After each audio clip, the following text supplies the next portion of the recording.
Hello hi everyone, मैं Sangeeta expert YouTube आपके अपने चैनल पर आप सबका स्वागत करती हूँ। आज मैं एक नए टॉपिक के साथ आई हूँ, समय व्यवस्थापन। समय के बारे में आप सभी जानते हो। अगर आप मेरे चैनल पे नए हो तो इस चैनल को लाइक और सब्सक्राइब करना ना भूलना। और आगे मैं जैसे आज मेरे पास एक कमेंट था फर्स्ट ग्रेड के बारे में कि फर्स्ट ग्रेड के अंतर्गत भी जीके आता है या नहीं आता है। तो ये जीके तो एक ऐसा सब्जेक्ट हो गया कि चाहे आप किसी भी तरीके का कंपटीशन दो, उसके अंदर जीके हैं वो हर कंपटीशन में आता है। हमारे जैसे फर्स्ट ग्रेड के अंदर खाली आपका जीके ही नहीं होगा, बल्कि इसके साथ करंट अफेयर भी जोड़ रखा है, मेंटल एबिलिटी और रीजनिंग है, साथ में मैथ है और आपका हिंदी, ये आपका जो हिंदी के साथ जैसे कंप्यूटर है, हर क्षेत्र से है वो आपके 5-5 क्वेश्चन इसके अंदर आते हैं। Journal, Hindi, English, science, math, आपके चारों सब्जेक्ट तो ये जुड़े हुए हैं। साथ में राजस्थान का जीके, करंट और एक आपका मैनेजमेंट है, शिक्षा से संबंधित मैनेजमेंट वाला, प्रबंधन वाला जो टॉपिक है वो भी इसके साथ है, वो जुड़ा हुआ है। साथ में जो आपका ये सब्जेक्ट होता है फर्स्ट ग्रेड में, होम साइंस ले रखा है। तो होम साइंस में आपका 12th तक का स्टैंडर्ड का और फिर आपका बीए तक का, बीए बीएससी जो भी आपने की है, साथ में एमए एमएससी का भी जो सिलेबस है वो सारा सिलेबस इसके अंतर्गत आता है। तो इस सिलेबस के ऊपर मैं आपको ये कंप्लीट हो जाता है तो उसके बाद आपको तैयारी करवाना शुरू करूंगी। बाकी जो आप ये साइंस, होम साइंस का जो सिलेबस पढ़ रहे हो, ये पूरा का पूरा आपके फर्स्ट ग्रेड से ही संबंधित है। ये सारे टॉपिक इसके अंदर आते हैं और इसके अलावा जो टॉपिक आपको और पढ़ने हैं उसके वीडियो मैं आप लोगों के लिए बाद में तैयार करूंगी। तो ये मान के चलो जितना सिलेबस आप इसमें होम साइंस का पढ़ रहे हो या राजस्थान जीके का पढ़ोगे, वो सारा का सारा आपका फर्स्ट ग्रेड के अंदर काम आने वाला टॉपिक संबंधित ही ये टॉपिक माना गया है। तो अभी तक हमने देखा था कि जो आपके संसाधन होते हैं, उन संसाधनों के बारे में हमने जानकारी ली थी कि संसाधन है हमारे 2 प्रकार के होते हैं और दोनों प्रकार के संसाधनों की हमने चर्चा की थी। उसके अंदर ये जो समय प्रबंधन है, ये आपका एक ऐसा टॉपिक है जो आपके दोनों संसाधनों में शामिल है। ये मानवीय संसाधनों में भी इसको गिना गया है और साथ में इसको भौतिक संसाधनों के अंतर्गत भी गिना गया है, यानी कि गैर मानवीय संसाधनों के अंदर भी इसको रखा गया है। तो ये आपका बहुत ही इम्पोर्टेंट टॉपिक है जिससे आपके कई क्वेश्चन है वो इससे बनने की संभावना है। आज हम समय व्यवस्थापन का सबसे पहले अर्थ देखेंगे कि समय व्यवस्थापन होता क्या है। आपने एक कहावत सुनी होगी, काल करे सो आज कर, आज करे सो अब, पर में पढ़ले होएगी, बहुरी करेगी कब। तो ये कहावत इसीलिए बनी है कि इसमें जो समय का महत्व बताया गया है कि समय हमारे लिए कितना जरूरी है। कल किसने देखा है, जो कल करने वाला जो कार्य होता है वो हमें आज ही अपना जितना हो सके उसको करने का प्रयास करना चाहिए, क्योंकि समय संसाधन है वो आपका 24 घंटे का एक लिमिट समय होता है जो निकलते हुए टाइम नहीं लगता है। तो उसी के ऊपर ही हम चर्चा करेंगे। एक मैंने इसकी समय प्रबंधन की परिभाषा दी है। समय प्रबंधन में न्यूनतम समय में, न्यूनतम का मतलब है सबसे कम समय, कम से कम समय, न्यूनतम मतलब कम से कम समय के अंतर्गत अधिकतम कार्यों को, और वो कार्य भी कैसे करने हैं आपको, गुणवत्तापूर्ण संपन्न करना। हम जैसे कई बच्चे किसी कार्य की रांद काट देते हैं, आपने देखा होगा, जब उसको ज्यादा काम करना होता है तो जल्दी जल्दी करके वो ये नहीं देखते कि कार्य हमारा सही हुआ है या नहीं हुआ, तो उसमें रांद काट के वो कार्य कर देते हैं। हमें ऐसा नहीं करना है। समय प्रबंधन के अंदर हमें इस बात का ध्यान रखना है कि न्यूनतम समय में समय भी आपका कम हो और अधिकतम कार्य भी हो, और कार्य की गुणवत्ता है वो भी आपकी बनी हुई रहे। गुणवत्तापूर्ण संपन्न करना ताकि व्यक्तिगत एवं पारिवारिक लक्ष्यों की प्राप्ति है की जा सके। तो उसे ही हम क्या कहते हैं, समय व्यवस्थापन कहते हैं। तो आपको इसमें 3 बातें हैं वो देखने को मिलती है कि समय प्रबंधन क्या है। हमें कम से कम समय के अंतर्गत अपने अधिक से अधिक कार्य को पूरा करना है और उन कार्यों में किसी भी तरीके की कोई कमी है वो दिखाई देनी नहीं चाहिए। तो ये आपका क्या कहलाता है, समय का प्रबंधन कहलाता है। इस समय के अर्थ को समझने के लिए, इसके अर्थ के लिए मैंने 3 बिंदु लिखे हैं। एक तो लिखा है मनोवैज्ञानिक समय क्या होता है, एक लिखा है जैविक समय क्या होता है, एक समय चक्र क्या होता है। इन तीनों का अगर आप अच्छे तरीके से समझ लेते हो तो आपको समय का अर्थ है वो अच्छे से समझ में आ जाएगा। तो सबसे पहले हम देखते हैं मनोवैज्ञानिक समय। मनोवैज्ञानिक समय क्या होता है? तो मनोवैज्ञानिक समय वह होता है जिसको हम खाली क्या करते हैं, अनुभव कर सकते हैं। अनुभव मात्र बताया गया है इसको, जिसमें समय के बीतने का एहसास होता है। निर्धारित समय में कार्य को करने की मात्रा से ये हमें महसूस होता है। मैंने आपको समझाने के लिए ही खाली इतना सा ये लिखा है। अब आपको मैं ये इसका एक्सप्लेन करके बताती हूँ कि मनोवैज्ञानिक समय क्या होता है। एग्जाम का टाइम चल रहा है, आप लोग सभी एग्जाम देते हो, तो एग्जाम के समय में जो आपको 3 घंटे का समय मिलता है, तो वो 3 घंटे का समय इस तरीके से बीत जाता है कि आपको एहसास ही नहीं होता है। वो 3 घंटे का समय भी आपको बहुत ही कम नजर आता है।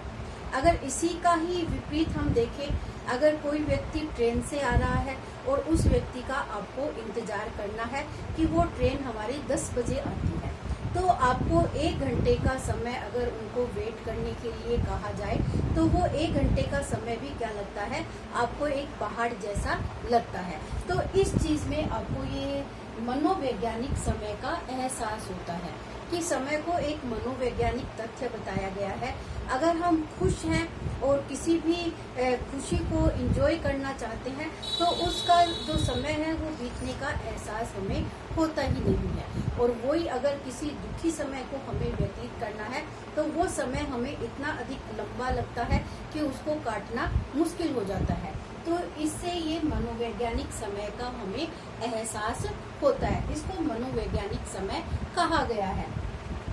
दूसरा है जैविक समय। जैविक समय को भी आप अपने प्रैक्टिकल लाइफ के अंदर देख सकते हो कि हमारा जो ये पूरा 24 घंटे का समय होता है, इस समय के अकॉर्डिंग हम अपने कार्यों की प्रतिक्रियाओं को करते हैं। हमें सुबह कोई नहीं जगाता है, जैसे ही हमारे उठने का समय होता है हमारी आंखें है वो अपने आप ही खुल जाती है। सोने का समय होता है तो हमारी आंखें हैं अपने आप ही बंद होने का एहसास कराती है। ऐसे ही चाहे आप पशु पक्षी देखो, जीव जंतु देखो, सबके अंदर क्या होता है, एक घड़ी है वो फिट होती है और वो घड़ी ही हमें क्या करती है, उस समय की अनुभूति कराती है। आप पक्षियों को देखो, सुबह होते ही वो सारे चहकने लगते हैं, अपने अपने घोंसलों से बाहर निकलने लगते हैं। जैसे ही शाम ढलती है तो वो अपने अपने घोंसलों में आकर अपने स्थान पे व्यवस्थित होकर बैठ जाते हैं। तो इस समय को हम क्या कह सकते हैं, जैविक समय कह सकते हैं। यानी जीवन के अकॉर्डिंग हमारी जो अनुभूतियां हो रही है उसी को ही हम क्या कहेंगे, जैविक समय कहेंगे। एक होता है हमारा समय चक्र। हमारा समय चक्र क्या है? समय चक्र क्या है? जैसे 24 घंटे का हमारा एक फिक्स समय होता है, उस 24 घंटे के अंतर्गत ही हमें अपने कार्यों को पूरे दिन में 8-8 करके हम 3 चक्कर के अंदर इसको 24 घंटे को व्यवस्थित करते हैं। 8 घंटे हमारे विश्राम के सोने के होते हैं, 8 घंटे हमारे कार्य करने के होते हैं और 8 घंटे हमारे मनोरंजन के लिए हम व्यवस्थित करते हैं। तो इस 24 घंटे के अंतर्गत उनमें से सभी सारे कामों का हमें प्रबंधन करना पड़ता है। अब ये चाहे 24 घंटे हम खाली सो के बिता सकते हैं, खाली मनोरंजन करके बिता सकते हैं, तो ये हमारे ऊपर डिपेंड करता है। एक आप गृहिणी का उदाहरण ले सकते हो कि उसे अपने इन 24 घंटे के अंतर्गत अपने सभी कार्यों को घर में सुबह उठती है तो सफाई, झाड़ू, बर्तन खाना बनाना, अगर वो सर्विस वाली है तो उसके लिए भी वो उसी के अंदर से मैनेज करती है। अगर वो पूरे दिन घर में रहने वाली है तो भी वो उसका सारा समय क्या होता है, अपने घर के कार्यों के अंदर व्यवस्थित हो जाता है। तो इस समय चक्र को हम अपने पूरे दिन की दिनचर्या के अंदर व्यवस्थित करके उसका प्रबंधन करने का जो ज्ञान होता है वो एक गृहिणी से ज्यादा और किसी का नहीं माना गया है। तो इसको हम क्या कह सकते हैं कि एक समय का चक्र होता है और उसी समय के चक्र के अंतर्गत हमें अपनी पूरी प्रतिक्रियाओं का पूरा करने का एक लेखा जोखा है, एक जो प्रक्रिया होती है उसको हमें व्यवस्थित करना होता है। उसी का ही अध्ययन हम करेंगे समय प्रबंधन प्रक्रिया के चरण में, कि ये जो समय है हमारा 24 घंटे का, इसका हमें किसके अनुसार प्रबंधन करना चाहिए, ये प्रबंधन की प्रक्रिया है वो हमारी क्या होती है। तो इस प्रबंधन प्रक्रिया को भी मैंने एक अर्थ के रूप में आप लोगों के सामने रखा है, ताकि आपको इसका प्रबंधन करने का जो अर्थ है, ताकि आपके चरण है वो अच्छे से समझ में आ जाए। तो ये प्रबंधन प्रक्रिया को समझाने का एक सिंपल सा छोटा सा मेथड है। इस अर्थ में बताया गया है कि समय प्रबंधन प्रक्रिया का अर्थ है परिवार में होने वाली विभिन्न क्रियाओं में तथा उपलब्ध समय के बीच। दो तरीके की बातें हैं इसमें। एक तो परिवार में होने वाली विभिन्न क्रिया। अब परिवार में विभिन्न प्रकार की क्रिया क्या होगी, आप घर के सारे कार्यों से लेंगे, जिसमें आप जैसे समय का कार्यवक्र आपके इस टॉपिक में दे रखा है, तो वो कार्यवक्र मैं आप लोगों को बताऊंगी। तो पहले आप इसको समझ लो कि विभिन्न क्रियाएं क्या होती है। एक गृहिणी के लिए रोटी, कपड़ा और मकान से संबंधित जितनी भी प्रतिक्रियाएं होती है, वो खाना बनाएगी, बच्चों की केयर करेगी, अपने घर की केयर करेगी, कपड़ों को व्यवस्थित करेगी, कपड़ों की सफाई करेगी, घर का रख रखाव करेगी, यानी इनसे संबंधित जो भी विभिन्न प्रकार की प्रतिक्रियाएं हो गई है, उन प्रतिक्रियाओं में तथा उपलब्ध समय में। अब उसके पास समय जो उपलब्ध है, मैंने आपको बताया है कि 8 घंटे उसके सोने के हैं, 8 घंटे उसके अगर वो कामकाजी महिला है तो कार्य के हैं, और बाकी के जो 8 घंटे उसके पास बचते हैं वो अपने उस मनोरंजन के स्थान पर अपने कार्यों को व्यवस्थित करेगी। तो ये उनकी उपलब्ध समय के बीच अनुकूलतम समायोजन। अब उसे इन 3 भागों के अंतर्गत अपने समय का समायोजन करना पड़ता है। उसके अंदर समा के ही, क्योंकि समय तो हमारे पास बढ़ने वाला नहीं है। जैसे हम धन को अपने एक्सपीरियंस के आधार पर बढ़ा सकते हैं, वैसे ही समय क्या है, हमारा एक सीमित संसाधन है जो 24 घंटे का हर व्यक्ति को समान मिलता है। चाहे वो अमीर हो, चाहे वो गरीब हो, चाहे वो छोटा हो, चाहे वो बड़ा हो, इसमें हम किसी भी तरीके की कोई बढ़ोतरी नहीं कर सकते हैं। हाँ, हम अपने सोने का, बच्चों के एग्जाम आते हैं तो वो क्या करते हैं, अपने सोने के समय को घटा देते हैं, अपने मनोरंजन के समय को घटा देते हैं, ताकि वो अपनी प्रतिक्रियाएं हैं वो एक जगह व्यवस्थित होकर उसके अंदर अच्छे से संपन्न कर सके।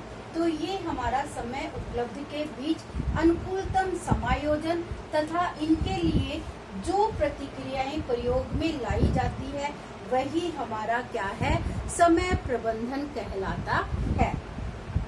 तो यानी समय प्रबंधन का मतलब हो गया कि 24 घंटे का जो निश्चित आप लोगों के पास समय है उसको आप किस तरीके से विभिन्न प्रतिक्रियाओं में मैनेज कर पाओगे, यही प्रबंधन प्रक्रिया का एक महत्वपूर्ण चरण बताया गया है। तो ये जो प्रक्रिया प्रयोग में लाई जाएगी उसे ही हम प्रबंधन प्रक्रिया कहते हैं। प्रबंधन प्रक्रिया के जो चरण है वो आपके 3 चरण है जो उसकी भूमिका को स्पष्ट करते हैं। पहला चरण है समय का आयोजन करना, यानी समय की एक योजना तैयार करना, जो कि हमने गृह प्रबंधन प्रक्रिया के अंतर्गत देखा था। ये समय का आयोजन कैसे किया जा सकता है, सभी कार्यों की सूची बनाना, जितने भी हमारे घरेलू कार्य है उन कार्यों की हमें क्या करना होगा, सबसे पहले योजना तैयार करनी है। तो योजना के अंदर उन कार्यों की सूची बनाना है कि पूरे दिन में मुझे क्या क्या कार्य करना है, और उन कार्यों में जो निर्धारित या अनुमानित समय है वो हमारा कितना कितना लगने वाला है।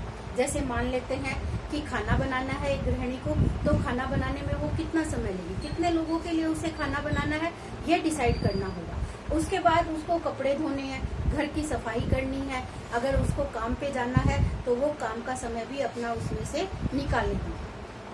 तो समय को निर्धारित करना है कि वो घर के अंदर कौन कौन सी प्रतिक्रियाओं में कितना कितना समय लगाएगी, उसका आपको एक सभी कार्यों की सूची बनाकर उसमें समय का निर्धारण करना है। समय क्रम निर्धारित करना। अब आपके पास कार्य इतने हैं, आपको जैसे खाना बनाना है, कपड़े धोना है, सफाई करनी है, तो अब ये 3 मुख्य कार्य हैं। अब इन तीनों में से मुख्य कार्यों में कौन सा कार्य आपको पहले करना है, तो ये इन कार्यों के अंदर क्रम निर्धारित करना होगा, क्योंकि क्रम के बिना महिलाएं हैं वो क्या करेगी। जैसे आपको एग्जाम्पल दूं कि बच्चे स्कूल जाएंगे 9 बजे और वो 9 बजे उन बच्चों के लिए टिफिन बनाने की बजाय अगर वो कपड़े धोने के लिए बैठ जाए तो बच्चे स्कूल में बिना टिफिन के जाएंगे, तो वो हमारे कार्यों का कोई अनुक्रम नहीं हुआ, क्योंकि उससे हमारी जो उपयोगिता अपने परिवार के लिए है वो पूरी नहीं होती है। तो इसमें हमें क्रम निर्धारित करना होगा कि कौन सा समय के ऊपर हमें पहले कौन सा कार्य करना है, कौन से कार्य की ज्यादा जरूरत है। ऑफिस वाले व्यक्ति है, सर्विस वाले घर में व्यक्ति है, तो उन लोगों का कार्य हमें पहले करना होगा, ना कि कपड़े धोने का या सफाई करने का। तो उसमें हमें कॉम्बिनेशन बैठाना होगा, क्रम देना होगा कि कौन सा कार्य हमें पहले करना है, कौन सा कार्य हम उसको स्थगित कर सकते हैं थोड़े समय के लिए और उस कार्य को हम बाद में कर सकते हैं। कार्य करने में कुल व्यय समय को जोड़ना। अब हमारी कौन कौन से कार्य में हम कितना कितना समय लगा रहे हैं, उस कार्य को हमें क्या करना होगा, जोड़ना होगा। योजना को लिखना होगा, जो योजना हमने बनाई है उसका एक लिखित प्रारूप है वो हमें तैयार करना होगा। फिर उनमें समन्वय स्थापित करना होगा। अगर वो योजना जो हमने लिखी है वो बिल्कुल परफेक्ट बनी है तो हमारा ये सब लोगों के लिए एक परफेक्ट योजना तैयार हो जाएगी और कार्य हम उसी योजना को माध्यम मानकर उसी का अनुसरण करते हुए आगे की योजनाएं हैं वो तैयार करेंगे। तो उनमें समन्वय स्थापित है वो किया जा सकता है। दूसरा है योजना के क्रियान्वयन का नियंत्रण रखना। आपने क्रियान्वयन भी आप लोगों को पढ़ाया है, मैंने नियंत्रण भी बनाया। योजना आपकी बनकर तैयार हो चुकी है, योजना में आप लोगों ने चरण भी दे दिए हैं कि कौन सा कार्य किस हिसाब से करना है, तो उस कार्य के ऊपर हमें अपना नियंत्रण भी रखना होगा कि कार्य को किस तरीके से हमें क्रियान्वित करना है, उस प्रक्रिया को हमें नियंत्रित करके कार्य करना होगा। समय का आयोजन का मूल्यांकन करना। अब हर कार्य के पीछे हमारा क्या होगा, मूल्यांकन होगा। मूल्यांकन से हमें ये पता चल जाएगा कि हमने जो समय प्रबंधन की योजना तैयार की है वो हमारी सही रही है। परिवार के किसी भी व्यक्तियों को इस योजना से किसी तरीके का नुकसान नहीं हुआ है। कोई भी बच्चा या जेंट्स है वो बिना खाने के, बिना टिफिन के घर से बाहर तो नहीं जाना पड़ा है। तो वो योजना का हम मूल्यांकन करेंगे कि उस योजना से हमारे परिवार के किसी भी व्यक्ति को कोई प्रभाव है वो ना उसकी कमी का एहसास होने देगा। तो वो योजना हमें तैयार करके उस पर नियंत्रण रखते हुए मूल्यांकन करने की आवश्यकता होगी। तो आशा करती हूँ कि आप लोगों को ये समय प्रबंधन की प्रक्रिया है वो अच्छे से समझ में आ गई होगी। जो क्वेश्चन बनेंगे वो इसी से ही अकॉर्डिंग बनेंगे। आपको जो ये उदाहरण बता रही हूँ मैं, इसी से मिलते जुलते उदाहरणों के माध्यम से आपको क्वेश्चन है वो पूछा जाता है कि प्रबंधन प्रक्रिया क्या होती है और उसमें समय प्रबंधन होता है वो किस तरीके से किया जाना चाहिए, या उनके जो कूट वाले जो प्रश्न आते हैं ना वो इसमें से बनेंगे। समय प्रबंधन प्रक्रिया के चरणों को सही क्रम में व्यवस्थित करना।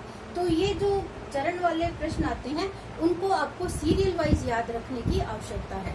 इनका अगर क्रम आपका उल्टा सीधा करके आप याद कर लेते हो तो वो आपको अरेंज करने में थोड़ी सी दिक्कत आती है। तो आपको ये अरेंजमेंट है इन प्रक्रियाओं का वो अच्छे से ध्यान रखना है। इसको ऊपर नीचे नहीं कर सकते हो, ये नहीं कर सकते हो कि आप मूल्यांकन सबसे पहले कर दो। ये मूल्यांकन है वो सबसे लास्ट में आता है, योजना है वो सबसे पहले आती है। उसके बीच में कौन सा कार्य हमें करना है, ये इसकी प्रोसेस है, आपकी सही होनी चाहिए। अगर आपको वीडियो पसंद आया है तो इसको लाइक, शेयर और सब्सक्राइब करना ना भूलिए। Thank you everyone.